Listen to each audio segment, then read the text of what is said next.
Hello, hello. How are you guys doing? I hope you're doing fantastic. Today, we are once again here with all of you, sharing a little bit of what's today's Islam. Today, we are gonna dive into The emotional DNA healing across the time, transgenerational. transgenerational. That's right. But before we start, I wanna welcome you all that are watching us live. Don't be shy. We won't bite unless we do. And place a comment. If you're watching these in a repeat, it's all good as well. You can leave a comment to see where you are coming from. If you have any questions, let us know. And Isiam, how you doing? How you doing? I'm doing excellent, Rafa. How is That's everybody? Welcome. what. So, what do you think? Should we start, Isiam? Yeah, let's do it. Perfect. So today, as Isiam was saying, it's an interesting and exciting journey into the world of transgenerational. Okay, now we are going to delve into the symptoms, identifications, exploring how our family experiences can manifest in our physical and emotional well-being. Okay, the intriguing connections between our family history and health is fascinating topic field. Don't you think, Isiam? Exactly. And also, what we're going to be talking about a little bit, and we're going to focusing a bit more, is in the epigenetics. Why? Because it plays a crucial role in this process. So, Rafa, can you tell us a little bit more about what is epigenetics and how does it relate with the transgenerational therapy for those who doesn't know? For sure, Isiam. I was going to say no, but I know that you are going to get mad. You see, guys, the term epigenetics comes from the Greek epi, okay, which means above or beyond. And genetics, most of you might know, right, refers to the study of the genes. So, epigenetics explores the modifications in the gene expression that don't involve changes in the DNA sequence. Okay. Now, Isiam, these changes can be influenced by the environmental factors, okay? So things that are around us in the environment, life experiences, and surprisingly, the experiences of our previous generations. Yes, Quite interesting, exactly. right? Yes. Now, if you guys are interested on this topic about the epigenetics, I recommend you to watch Bruce Limpton. Bruce Limpton is amazing. He talks about all these things about epigenetics more in details. He's a scientist, so he will tell you more in detail about it. Okay, so we're gonna kind of go above the water, right? So um, I hope that you guys can understand all these concepts. Exactly. So epigenetics is the branch of genetics, studying how experience and the environment can affect the gene expression and how these modifications can be inherited by future generations. And this also can be influenced by environmental factors and life experience. Imagine like our family tree is like a book, okay? With epigenetics being the ink that it's highlighting certain passages in our life. And this is how is affecting us and how it is our story is read. That's right, Isiam. So to better understand understanding this concept, guys, let's consider a simple example. Okay, let's suppose that there's an ancestor that experienced significant trauma. Okay, Uh-huh. such as the loss of a loved one. Okay, and then could leave a mark on their epigenetic code. Okay, affecting how the genes are expressed. Okay, I hope you understand. Now, this mark can be passed down to future generations, influencing the predisposition of their descendants, even to anxiety or depression. But let's consider another example where identical twins, based on their lived experience, may develop different tendencies, like one is more anxious or prone to gain weight because their lifestyle.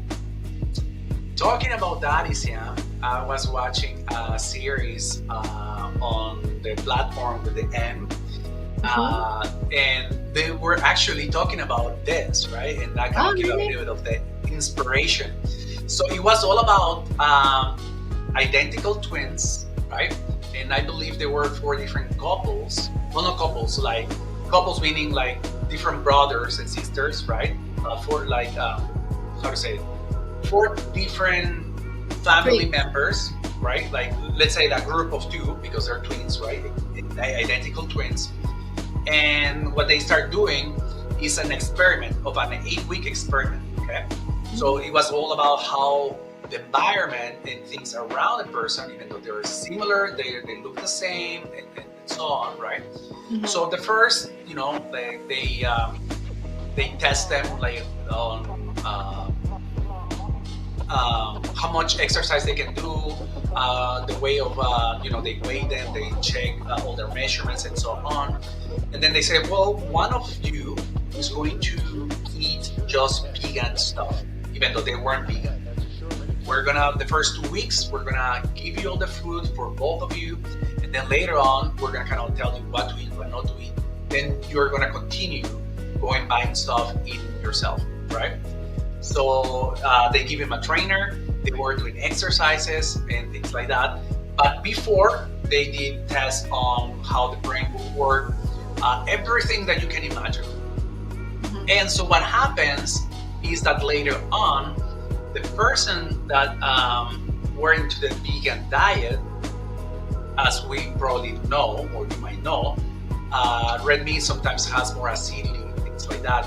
So the people want the brother or sister that were in the vegan diet, they become more, they lost more weight, fat weight as well, in all the Mhm. visceral fat, and they were becoming more agile. They lost a bit more weight or gained weight in muscle, and they start bringing back into age. So I don't know how to call it, like the aging process that we have. So like you can, like let's say if you're 40, but it depends on like how much you work out and what you eat and so on. You can look like a 45-year-old, right? So then they were aging back very much. So that's Wow.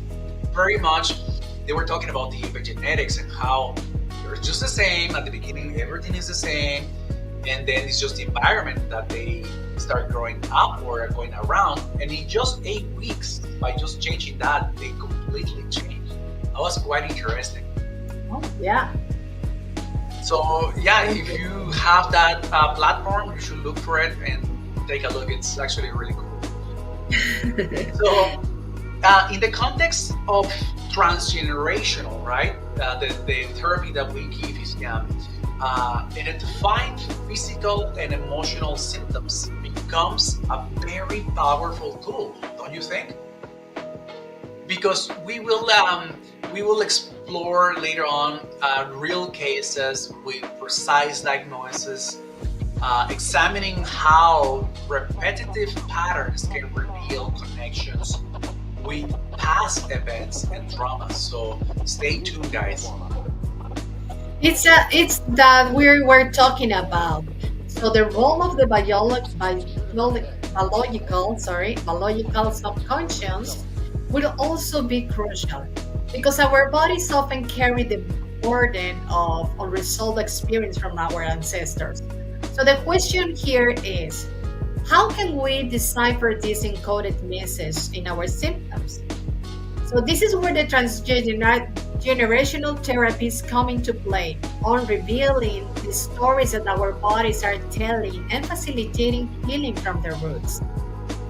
Yes, do you know how we can decipher that? Well, maybe getting a hacker to decipher it. No, that would be kind of cool. No, no, no. Just kidding, guys.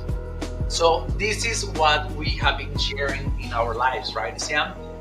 How our conscious and subconscious mind, most likely subconscious mind, Yeah. actually either can help us or can really uh, hurt us, let's say, right? Because it might be something subconsciously you don't even know, and now you're blaming yourself of like, why am I this way or so on, but it's not you. Sometimes are just things that you're gathering from your ancestors, right?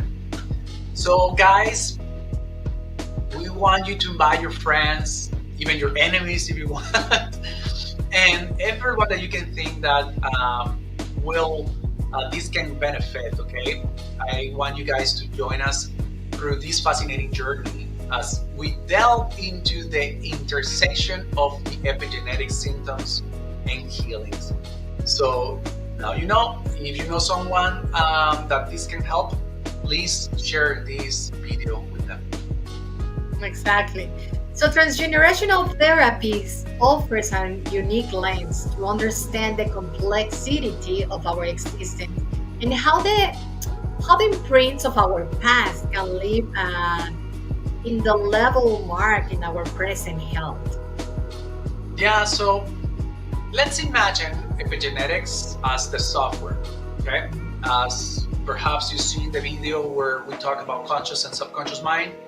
And if you didn't, you can watch it again on Facebook or YouTube at Rough Energetics or ECM Holistics. Okay, so I like to put the analogy of the software. Okay, so in the part of conscious and subconscious mind, the conscious part it is the hardware of the computer, right? So like the hard component, and the software will be the subconscious mind, which is, let's say, the programs that run the computer. Okay, so imagine epigenetics here as the software controlling how certain genes are expressed, okay, into your life, right?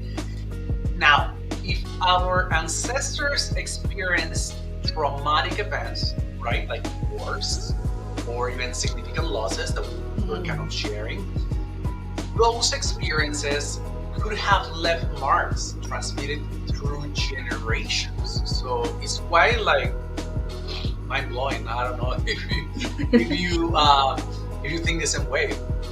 Yeah. Suppose that one of our ancestors lived through an extreme scarcity of food, and during that period, um, maybe their body might have undergone epigenetic changes to adapt to a food scarcity. So these changes could affect the expression of genes related to the metabolism and fat storage. So now, generations later, you could inherit these epigenetics changes, like leading to mismatch between the current environment and inherited epigenetic programming. And this could be contributing to your health issues like maybe obesity or metabolic disorders. Right, Rafa?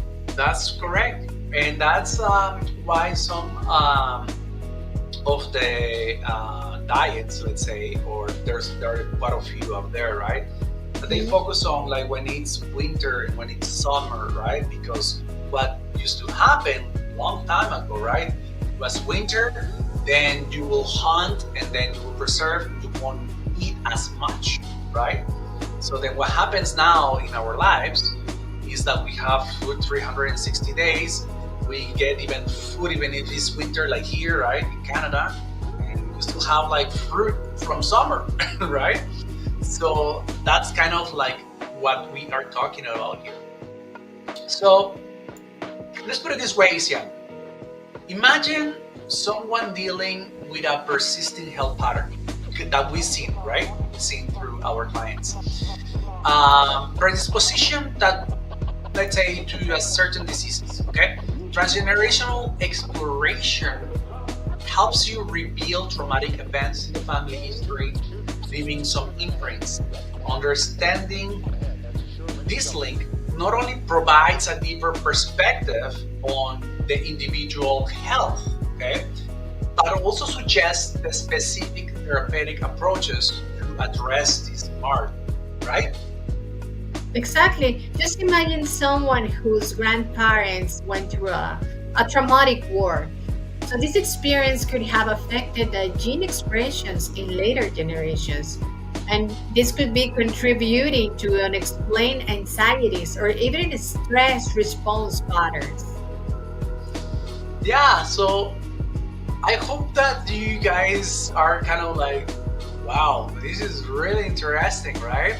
All this time I thought that this was my thing, my problem. And it could be, but not necessarily, okay? And now let's not point fingers. Remember, this is a way how transgenerational therapy can help you, or ancestrology can help you to understand where things might come from and perhaps our patterns that you're repeating and things like that. Okay, so tomorrow we're gonna delve a little more about it. Isiam actually generated this beautiful image. So let's see, we're just gonna move ourselves to the side so you can see the image here. As you can, well, as you can see, guys, this beautiful picture that she generated, it is very much the same way, right? It's energy, right? And how everything intertwined, how everything is kind of because we're all one, right? How the tree is basically our transgenerational tree, right? How everything interconnects. So if someone doesn't deal with a traumatic event or anything like that, let's say if you suppress something, because there's always like secrets between families, right? Because what people are gonna think or things like that. So if you suppress the part, there's gonna be later on in the generations that they will want to be expressed. So what might happen is it was gonna come once again into the surface, kind of going, I'm here, hello, I've been suppressed for all this time, right? So that's a beautiful analogy, Siam. Thank you for generating this picture. My Actually, pleasure. it's a beautiful picture. So you see, understanding these connections, guys, it allows transgenerational therapists like us to address not only the physical aspects, but also the biological dimensions of the challenges that our clients face. Okay. And so epigenetic broadens the perspective of transgenerational therapy, opening new paths for understanding and healing. This is amazing. You don't have to really do that much. The only thing is you have to dig into your ancestors, right, Isiam? Exactly. We're gonna have another live about it tomorrow, where we're gonna try to give you more examples. We're not gonna go into details that much. We are gonna have perhaps later on next month or so um, um, a course, Isiam, right? Yeah, We're gonna have a exactly. course on this, so we can go more in detail because really it's a lot. Okay, so we rather bring you examples and kind of how things can relate with transgenerational, how things, so you can comprehend in a different way. Okay, Yeah. because you might be like, I don't understand what do you mean, Yeah. like, How can be manifesting in your life, right? yeah, exactly, right? So we're gonna bring aspects of it so you can understand a bit better. And then if you really wanna dig in, then you can join our course. We'll let you know once we have it ready. Oh, Sorry. it's okay. Siam is playing in the background. He's like, yeah, I'm playing No, around. that's It's so good. So, Isiam, do you have anything else before we leave? Oh no, just come back tomorrow. So we're gonna dive a little bit more about what this transgenerational, and we're gonna give you more examples, as Rafa said. And I just wanna say, I just wanted to say thank you for everyone who is watching us right now. Okay. Thank you guys once again. Remember, share with your friends, share with people that you might think that are repeating patterns. Specifically patterns. There's a lot of people, Lucian, that are repeating patterns. And they know that they're repeating the patterns, but they don't know how to stop it. They don't know why, right? So we're gonna dive in a little bit tomorrow. Okay? So thank you once again. Thank you, Sian, for being here. Thank and you, Rafa. see you tomorrow. See you tomorrow.